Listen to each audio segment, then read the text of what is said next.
The envelope was in my hand, and I knew the handwriting. It was Manfred's, not the official West Berlin address, a new one. My thumb brushed the corner where the seal was still perfect. I placed it in the tray for the foreman's office. The sound of the trolley wheels on linoleum faded down the corridor. For 8 years after, we passed on the stairs. We perfected the nod. I never asked him what was in that letter.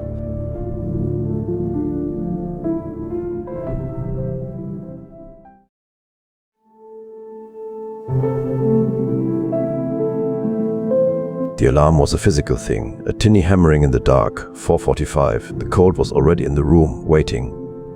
I remember the weight of the blanket, the decision to leave its warmth. The floor was linoleum, always cool underfoot. I'd eat standing at the counter. Rye bread, a scrape of margarine. The butter ration was gone by the 20th of the month. You didn't think about it, you just ate what was there. Then the overcoat, the scarf, the key in the lock. The stairwell light was a dim amber behind frosted glass, buzzing. It was a sound, that light. A tired electric hum that was part of the silence. The tram at 5:30, that was my tram. The number 4, Greifswalder Straße to Prenzlauer Berg. You learned the silence of that car. It wasn't empty. It was full of people being quiet together. A cough was an event. A rustle of newspaper was a private declaration. No one looked at anyone else for longer than it took to confirm they were not a threat. We were all performing. Performing the act of going to work. Performing the act of not having thoughts that were too loud for a public space. The sorting office smelled of damp paper and floor wax. A deep institutional smell. And dust. The dust of 1,000 letters. My world was rows of wooden pigeonholes, floor to ceiling, the wood worn smooth and dark by decades of hands. My hands. My father's hands before me. There was a wall clock with a cracked glass face, and above it a portrait. You know the one. Erich Honecker. He watched us sort. Genosse Kruger, our foreman. He wore his SED party pin on his brown work coat every day. Without exception. It was as much a part of his uniform as the epaulets. He was a man of routines. He believed in order. I understood that. I came to appreciate it. What did I love about the job? It's a strange question to ask now, but I did. I loved the weight of a full mailbag over my shoulder, a tangible purpose. I loved the physical logic of a sorted stack, Buchholz to Zimmermann, all in its place. And the deliveries, the brief human contact. A nod, a signature, a thank you. For a long time, that was enough. I was not a man who asked for more than enough. To ask for more was to introduce disorder, and I was good with order. You saw things, of course. The mail tells its own story. The envelopes from the West, they were a different color. A different paper. The stamps were like little windows, bright pictures of mountains or paintings, things we didn't have here. You didn't stare, but you saw. You sorted them into their pigeonholes, same as the others. They were just another category. A heavier paper, a brighter stamp. That's all. The day ended when the last sack was tied. The silence of the tram home was a different silence, tired. All the performed neutrality of the morning had softened into genuine exhaustion. You could almost feel people thinking then in that evening car, but thinking about what? Dinner. The football results on the radio, the leaky tap, safe things. I would hang my coat on the hook, the same hook. I would make tea. The routine was a kind of insulation. It kept the world at a predictable distance. I believed that. I truly believed that if I did my job, followed the routines, kept my head down, I could live within the lines they had drawn. That the choices were simple, order, or chaos. But the envelopes, they had their own weight, not just physical. They carried whispers, a different kind of stamp. And after a while you start to notice not just the color of the paper, but the handwriting. The way someone's hand shakes or presses too hard, you start to know the letters without opening them. And that knowledge changes the silence. It makes it a different thing entirely.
The mail from the West came in two kinds. The registered parcels from West German relatives, those were official. They came through a separate channel, already inspected, you could always tell. They had that thin strip of transparent adhesive tape over the flap, the kind that caught the light just so. Everyone saw it. No one ever said a word about it. That was the first rule you learned. You saw nothing, you said less. The other kind was the personal letter, unregistered. Those were supposed to pass freely, a right guaranteed by some international postal agreement I'd heard mentioned once. They were the ordinary ones. Grey or white envelopes, a West German stamp with bright colors that looked almost garish against our drab paper. Those were the ones that sometimes did not arrive, or arrived late. Or arrived with the faintest smell of glue, still damp if you knew to sniff for it. I learned to sniff for it. The back room was just that. A room at the back of the sorting floor, past the racks of pigeonholes.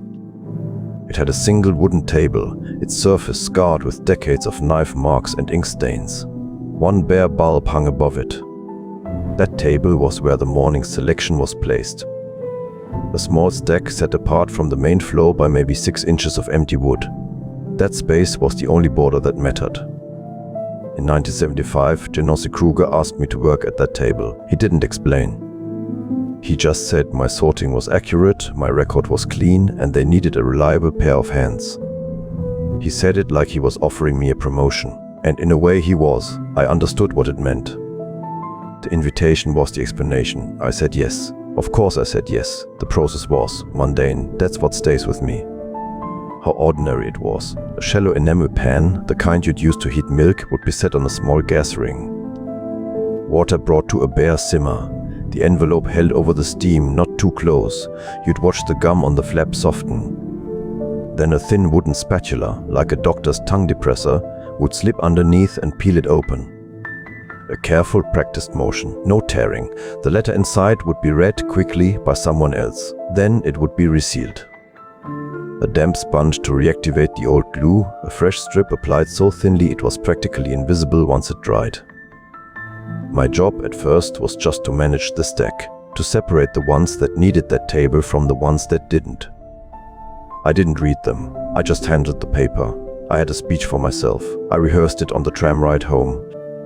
I'd look at my own reflection in the dark window and I'd say it.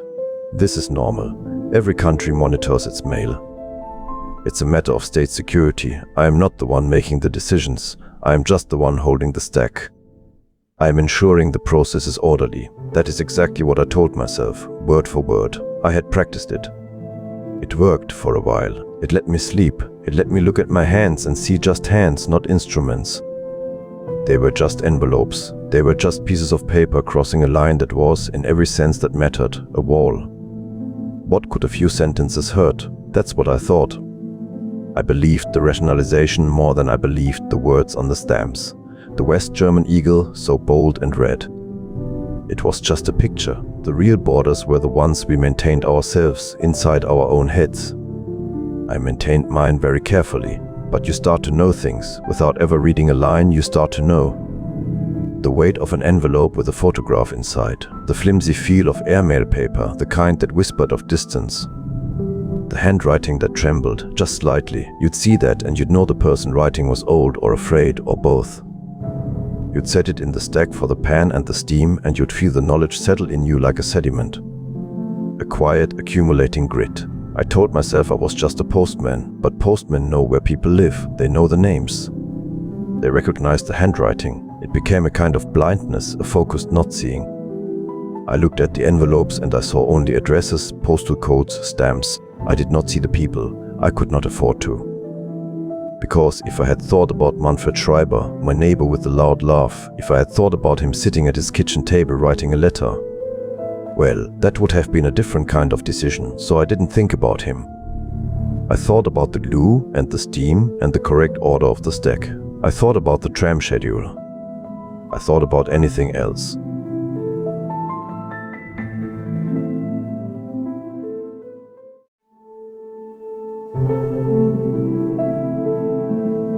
Manfred lived on the 4th floor. You heard him before you saw him usually. A laugh that bounced off the concrete stairwell walls, a heavy tread on the steps. He was a mechanic for the VEB, fixing Travens. A man who understood engines, who could make a thing that was broken run again, even if just for a little while. His wife was Ingrid, 2 daughters, Petra and Silke. I watched them grow up from girls into young women, their footsteps on the stairs getting lighter, then heavier with purpose, then gone to their own lives. We were neighbors for 22 years. Our friendship was a careful one. It had its own borders, well marked. New Year's Eve, we would share a bottle of Rotkäppchen on his balcony, our breath clouding in the cold, looking out at the 1,000 other lit windows in our block and the next. We talked about football. We talked about the perpetual mystery of where to find a decent carburetor gasket. We never talked about the wall, not directly. You might say, the weather's turned, and mean something else entirely. Or he'd complain about a part being unavailable, and the word would hang there, heavy with everything else that was unavailable. It was a language we both spoke fluently. The evening I remember most was in '77, a Tuesday, I think. We were on that balcony again. The bottle was nearly empty. The city was quiet. He'd had a bit more than usual. He stared into his glass and his voice went very low, a tone I hadn't heard before. He said Ingrid's sister in the West had written. She'd been on holiday in Italy. She described the sea. The letter arrived and a paragraph in the middle was just gone, cut out with scissors, not even glued back together. Just a clean rectangular hole right in the middle of the page. He said they didn't even bother to hide it. Then he stopped. He didn't look at me. He just swirled the last of the wine. I said nothing. What was there to say? I didn't offer sympathy. I didn't ask questions. I didn't even nod. We just stood there in the cold until the glasses were empty. That's silence. It wasn't empty. It was full. It was an agreement. We both understood the mechanics of it completely. The letter had passed through a sorting office, perhaps one like mine. Someone had read it, decided that description of an Italian sea was dangerous and removed it. The system wasn't a mystery.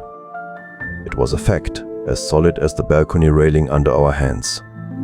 To acknowledge it aloud would have been to make the other person responsible for that knowledge. To force them to carry it with you, so we carried it separately. That's how the friendship survived. We had an unspoken pact. I will never ask you to confirm what you see, and you will never ask me to explain what I do. It was a form of mercy, I think, or maybe it was just cowardice dressed up as respect. After that night, nothing changed. We still talked about gaskets, we still shared wine at New Year's. But the space between us on that balcony had been measured, exactly. We both knew its dimensions. That was the real education. Not the party meetings or the slogans in the newspaper. It was learning that the strongest bonds were built on the things you never ever said.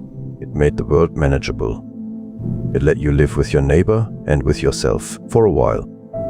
But it also meant that when the questions finally came, not from a friend on a balcony but from a foreman in an office, the silence had already prepared your answer.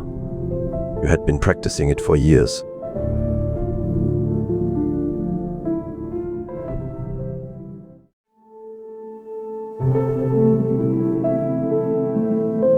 It was a Tuesday morning. I remember because the Tuesday mail was always the heaviest, full of official bulletins. Genose Kruger called my name across the sorting floor, not loud, but it cut through the rustle of paper. He just nodded toward his office. That tiny room, it smelled of stale tobacco and the cheap floor polish they used. There was just his metal desk, 2 chairs, and that window of frosted glass that turned the world outside into a gray blur. He didn't sit behind the desk. He leaned against it as if we were just 2 colleagues talking. He asked me about my work, my living situation. Then he said it. Comrade Hoffman, have you ever considered applying for party membership? It wasn't an order. It wasn't a friendly suggestion. It was a question that had only one correct answer, but you had to be the one to say it. The silence after he asked it was the loudest thing I'd ever heard. I looked at the SED application form he'd placed, almost casually, on the blotter, the pen beside it. I was not a believer. I need to be clear about that. I didn't have some sudden conversion to the socialist cause. My calculation was practical. A party card meant a better chance at a larger flat.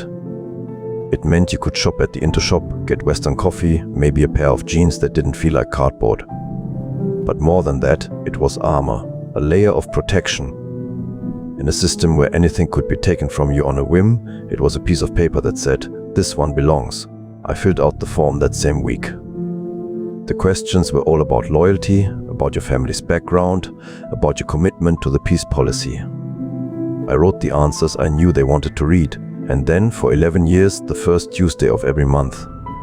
The meeting room above the sorting office, the same ritual. Genose Kruger, or sometimes someone from the district committee, would read a resolution about increasing productivity or supporting the peace initiatives of the Soviet Union. The tea was always weak in those thin paper cups that grew soggy if you held them too long. Then the vote, a show of hands. I never saw a hand stay down, not once. I cannot recall a single real debate, a single question that wasn't scripted. It was the most profound boredom I have ever experienced. A boredom that felt like a substance, thick in the air. We were performing agreement, and the performance was so perfect it erased the need for the thing itself. People assume it was fear. That's the easy story. I joined the party because I was afraid. I want to be precise. I was not afraid that morning in Kruger's office. Not in that moment. I was resigned. It was a transaction. My signature, my monthly attendance, in exchange for a quieter life. A life with small privileges. I think that is a worse thing. Fear, at least, is a feeling. It has a weight, a temperature. What I felt was a kind of cold convenience. I assessed the cost, I paid it, I carried that red booklet in my pocket, and it became just another object, like my keys. You don't think about your keys, they just unlock the door. That's what it gave me in the end. Not belief, not even real protection, but a kind of pass. A way to move through the world without being questioned. As long as I played my part in that Tuesday ritual, I could go home, close my own door, and live a separate life inside my head. A life where I could listen to other voices from across the wall in the static of my own living room.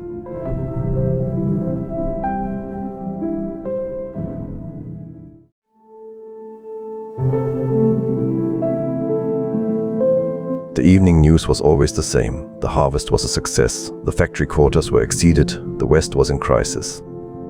I would watch Aktuelle Kamera, the blue-white light of the Soviet television flickering across my face, and I would wait.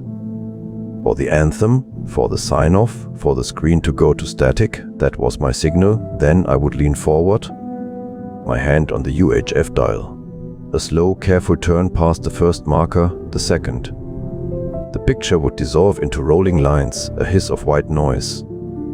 Then, if the weather was right, if the wind was from the west, a shape would emerge, a ghost image, a street scene, a commercial. It was like tuning into a broadcast from another planet.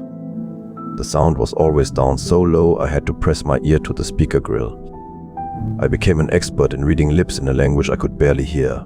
I saw things that made no sense in my world. An advertisement for a Volkswagen Golf, a shiny red car driving on an endless empty autobahn. The voice, a murmur, spoke of freedom, of performance. I didn't want the car. I knew I would never have a car.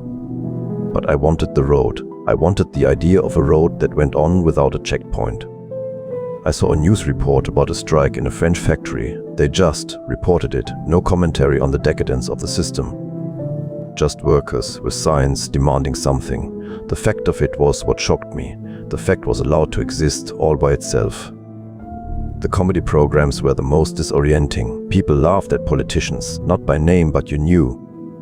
They laughed at queues, at bureaucracy, at the sheer absurdity of things we lived with every day. I never laughed out loud.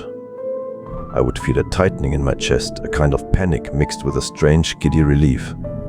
Someone, somewhere, was saying the quiet part out loud, and they were getting away with it. I watched with the curtains drawn tight, always. The blue glow was a beacon, I knew that. One night, it was a Tuesday, I was watching one of these shows. A man was pretending to be a border guard asking for absurd paperwork. My shoulders were shaking with silent laughter.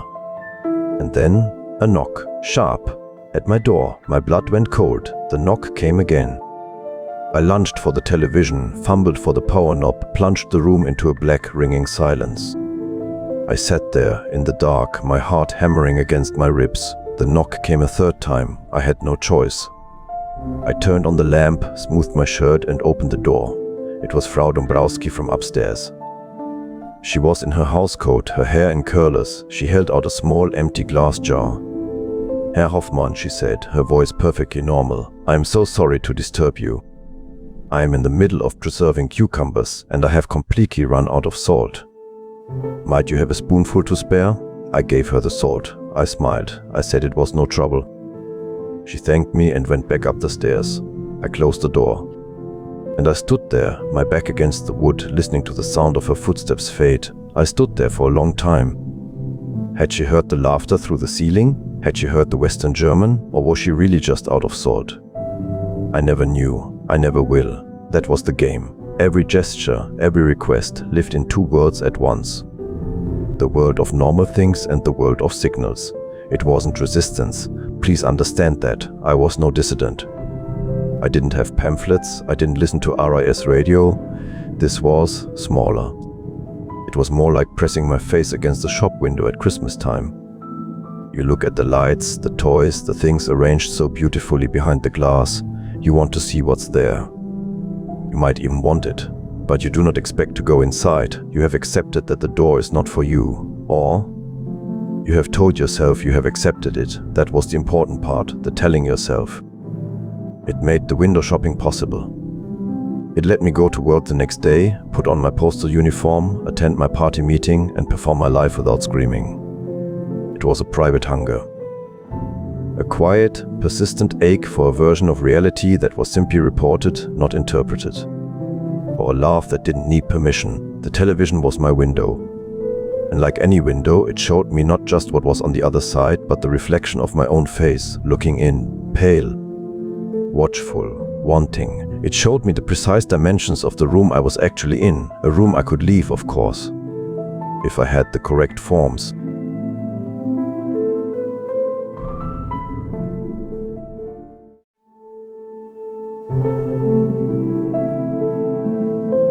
I remember the first time I filled out a travel form.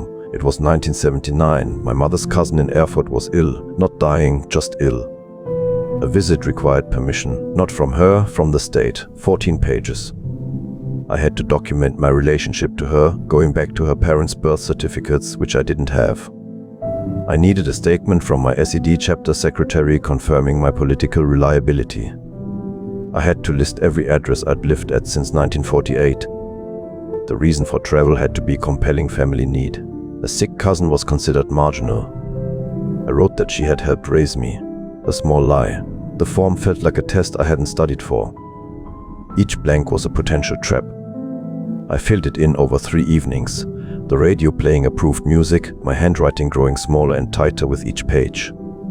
The permit came through, a single sheet. I took the train to Erfurt. I remember looking out the window at the passing fields and thinking not about my cousin, but about the form in my bag. I had carried its weight with me. The visit itself was a grey afternoon in a small apartment. We drank coffee substitute and spoke of nothing important. The entire journey felt like an errand for the bureaucracy, not for family. A year later, there was a postal workers' conference in Budapest. My first chance to leave the GDR, not the West, but still. Abroad. The application was even thicker. I had to get character references from 2 party members. Genosse Kruger signed one without looking at me. I was approved. I received a letter of confirmation. I told Manfred. We unfolded the map on my kitchen table and I showed him the route. He whistled softly. Budapest, he said. Imagine that. For a few weeks I did imagine it. The different architecture. A language I didn't understand. Crossing a border where they stamped my passport because I was allowed to be there. Then, 3 weeks before the departure date, a brown envelope arrived. It was from the Volkspolizei travel office. The paper inside was the same weight as the approval, the same official typeface. It said the approval was withdrawn. No explanation. You may reapply next year, it said. I read it 5 times. The words didn't change. I placed it back in the envelope and put it in the kitchen drawer under the dish towels. I don't know why I kept it. It wasn't valuable. It was proof of a negation. The practical meaning was this: I had to tell everyone I wasn't going. I had to see Manfred in the stairwell and say, "It fell through." He just nodded. He understood nods. The larger meaning was quieter, and it settled inside me. It was a measurement. They had measured the distance between my kitchen table and Budapest, calculated the risk of my eyes seeing a different street, and found it to be 1 centimeter too far. They handed the measurement back to me in that envelope. My permitted life had precise dimensions like a mail-sorting pigeonhole. I had bumped against the edge. I never reapplied the following year. The desire had been cauterized. It's a strange thing to mourn a trip you never took. But I did. I mourned the version of myself that would have gotten on that train, the one who would have had a story to tell about Hungarian food or a view of the Danube. That version was denied existence. All that remained was the man who put the envelope away, and I kept it for years. Under the dish towels, then later in a drawer with other useless things. As if one day I might need to prove that I had once been told no, or perhaps to prove to myself that I had accepted it. I never fought for it. I didn't go to Kruger. I didn't write an appeal. I filed the denial away as neatly as I filed mail. That was the real lesson, I think. Not that they could stop me, but that I would stop myself. That envelope became a quiet companion. A reminder that my world was made of paperwork, and that paperwork could always be revoked. It made me more careful. With my applications, with my conversations, even with my thoughts. After that, I stopped looking at maps with Manfred. We stuck to football and spare parts. It was safer. The borders weren't just on the land. They were in your mind, and you learned to police them yourself. It also made me look more closely at the mail. If a piece of paper could shrink my world, what could other pieces of paper do? I began to notice handwriting more. The pressure of the pen, the slant of the letters. You could tell a lot from an envelope before you ever opened it, or before you decided where it should go.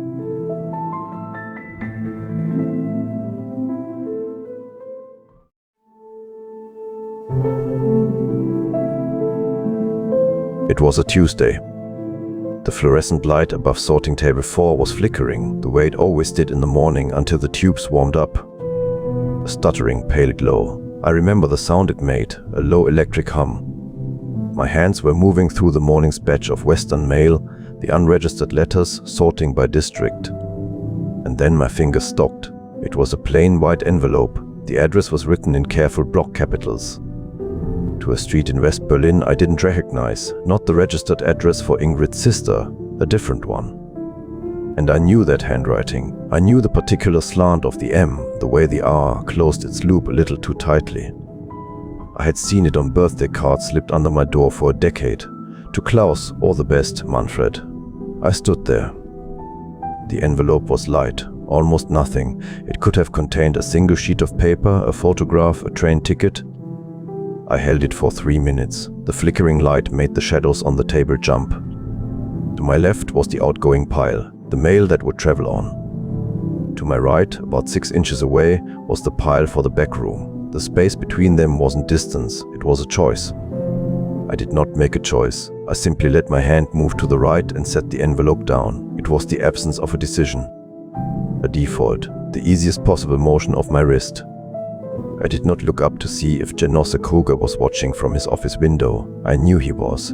It was Tuesday. He always watched the floor on Tuesdays. Afterward, I constructed reasons. In my mind, I laid them out in a neat row like stamps. 1, I could not be absolutely certain it was Manfred's writing. 2, the envelope might contain nothing of consequence, a shopping list, a trivial note. 3, I had my party membership to consider, my position, the trust placed in me. 4, Kruger was watching. I had no real choice. I polished these reasons. I recited them to myself on the tram home. They were clean, logical, bureaucratic. None of them are true. I knew exactly what I was doing. I knew what the back room meant. The shallow pan of steam, the thin spatula. I had prepared envelopes for that process myself. I delivered Manfred into that room. It took 2 weeks. They came for him on a Thursday morning. I heard the commotion in the stairwell, not loud, but a strained, muffled kind of sound. I did not open my door. I stood behind it and listened to their footsteps going down, 4 sets heavy. He was held for 4 days. When he came back, he was still Manfred, but quieter. The laugh was gone. He lost his workshop position. They reassigned him to cleaning the same garage, mopping the floors where he once fixed engines. Ingrid stopped speaking to anyone on our floor, completely. If you passed her on the stairs, her eyes went to the steps, to the wall, to her shopping bag, anywhere but you. The daughters, the two girls who used to play hopscotch on the landing, their chalk marks on the concrete. They weren't there in the afternoons anymore. I don't know where they went, maybe inside, forever. The fourth floor landing became a silent place. You could feel the cold there, a different kind of cold, even in summer. And I took the same tram, I sorted the same mail, I attended the SED meeting on the first Tuesday of the month. I drank the tea from the paper cup. The envelope was not a stone dropped into a pond, it was a stone dropped into mud.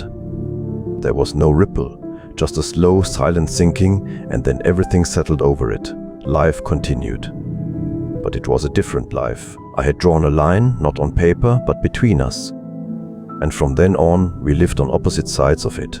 The reasons I built for myself, that neat row of stamps, they began to fade. All that was left was the knowing, and the silence in the stairwell. For 8 years, that silence was the only conversation we had.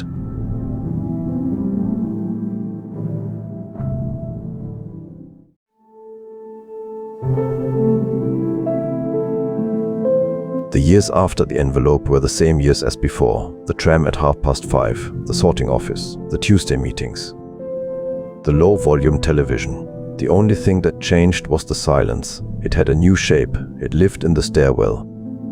Manfred stayed in the building. We passed on the stairs. He would be coming down with his toolbox. I would be going up in my uniform, or the other way around. We developed a nod.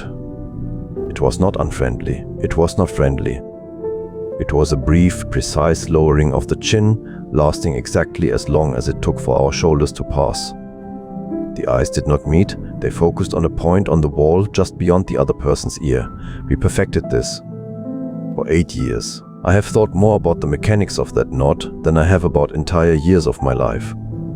The distance it measured, the things it held at bay. In the spring of 1984, a man came to the sorting office. He asked for me by name. He was in a grey suit, not a uniform. He showed an identification card from the Ministry for State Security and asked if we could speak privately. We used the back room, the same one. He did not steam open an envelope. He sat across from me with a clipboard. Someone had made tea, 2 cups on the table between us. He asked if I had noticed any further irregular postal behavior among my colleagues. In my residential block, his voice was calm, administrative. I said I had not. He wrote something down. The sound of his pen was the loudest thing in the room. He finished his tea, thanked me for my time and my continued political reliability, and left. He never contacted me again.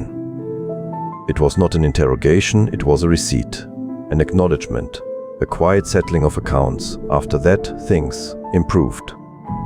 Not dramatically. In small, bureaucratic increments. In 1983, I was assigned a larger flat. A 3-room apartment in the same block. It had a balcony that faced east. I never asked why I was given it. The paperwork cited housing need and social contribution. In 1985, my application to attend a postal conference in Karl-Marx-Stadt was approved without delay. I went, I attended the lectures, I slept in a trade union hotel. It was uneventful, and then a commendation in my work record. For consistent diligence and political reliability, they framed it. I hung it on the wall in the new flat, next to the calendar. It was slightly crooked. I never straightened it. I do not call these things rewards. I do not know what they were. I have thought about it for 16 years. Were they payments? Were they simply the natural progression of a quiet, compliant life? Or were they a leash, made softer so I would not feel its tug? I have taken the commendation down since. I don't know where it is. The guilt, when it came, did not come as a storm. It was not dramatic. It was a low, constant frequency.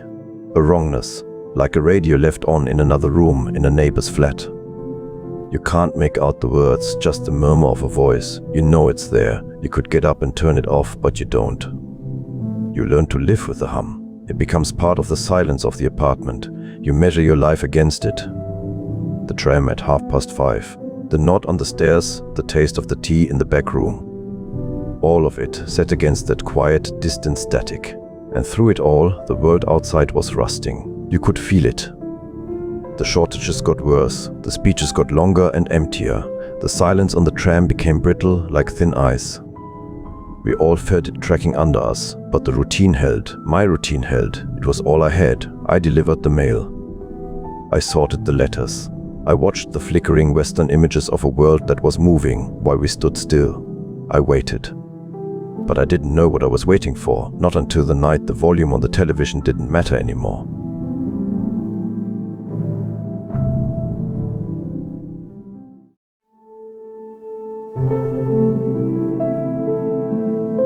I was watching television with the sound turned low, as always. The evening news from the West, a habit so old it felt like brushing my teeth. Then the picture cut away. Live footage from Bornholmer Straße. A crowd, not a protest, not a demonstration, something else. I leaned forward. I reached for the volume knob and turned it, and then I kept turning it, all the way. The sound filled the room, a roar of voices, a sound I had never heard from my television set. I sat there, my hands on my knees, and I did not understand why I was doing it. Why it no longer mattered who might hear it through the walls. I just knew that it didn't. A man in a worn cardigan leans forward in a floral armchair, hands pressed flat on his knees. The blue light of a televisor, the net curtains are pulled wide open to the dark November night outside. The announcer was saying something about a press conference, a mistake, a new regulation. The words didn't connect. All I saw was the crowd growing and the border guards just standing there, not raising their weapons. Not doing anything at all. That was the signal, the non-action. I put on my coat. It was just past 11. I walked out of my building and turned toward Bornholmer Straße. I had walked that route for 20 years delivering mail. I knew every crack in the pavement, every dim street lamp, but I had never, not once, walked it to go to the wall itself, to approach the barrier. My feet carried me there, but my mind was somewhere else, watching me from a distance. The noise reached me first, a kind of joyous, disbelieving roar. Then the light, the harsh white floodlights of the checkpoint, making everything look like a stage. People were everywhere. Laughing, crying, embracing people they had never met. A Trabant was honking its pathetic little horn over and over. Someone shoved a bottle of sect into my hands. I took a sip and handed it back. My throat was too tight to swallow. Then a man, his face streaked with tears, pressed something into my palm. "Here," he said. "Take a piece of it." It was a chip of concrete, rough and grey, about the size of a 2-mark coin. I closed my fist around it. It was cold. A floodlit checkpoint, a blur of movement and celebrating crowds. In the sharp foreground, a man's hand is held open, palm up, cradling a single, jagged piece of grey concrete. The rest of his body is still, a statue in the river of people flowing past him. I stood there holding that piece of the world that had just ended. I felt nothing, not joy, not relief. A kind of hollow ringing, like in your ears after a loud noise. I scanned the crowd, not looking for anyone, and then I saw him. The back of his head, the shape of his shoulders in that brown mechanic's jacket. Manfred. Ingrid was beside him, clutching his arm, her face turned up toward his. They were moving with the crowd, being pushed gently toward the open gate. I could have taken 10 steps. The press of bodies would have done the work for me. I could have reached out and touched his sleeve. The crowd surged. I turned my shoulder and let it push me the other way, back toward the darker edge of the street. I walked home alone. The piece of concrete was in my coat pocket. I put it on my kitchen table when I got in. I still have it. I don't know why. The backs of 2 figures, a man in a worn leather jacket and a woman in a headscarf, are pressed together in a celebrating crowd. A few feet away, another man in a grey coat is turning, his face in profile, his body angling away into the shadow of a building. People call it freedom. In that moment, for me, it wasn't that. It was like living in a room your whole life. A room with very thick walls. You know the dimensions perfectly. You know where every piece of furniture sits, where the damp patches on the ceiling. You have learned to breathe its air. Then, in one night, one of the walls just vanishes, not with a crash, but with a whisper. And you're left standing there in the open space, with the cold night wind blowing in. And you realize the room wasn't just where you lived, it was the shape of you. And now you have to find out what shape you are without it. I sat in my flat until dawn, listening to the city. The honking, the singing, a sound like a long-held breath finally being let out. I looked at the chip of concrete on the table. I thought about Manfred and Ingrid walking through that gate. I wondered what they were seeing. I wondered if he looked back. And I knew with a certainty that felt like a sickness that the vanished wall was the easiest part. The other walls, the ones I had helped to build, were still standing. They were inside. And I was going to have to live with them in this new, shapeless space. A grey piece of concrete rests on a formica kitchen table next to an empty cup and a folded newspaper. Daylight leads through a window, casting a long, sharp shadow from the fragment. The rest of the room is neat, quiet, and utterly still.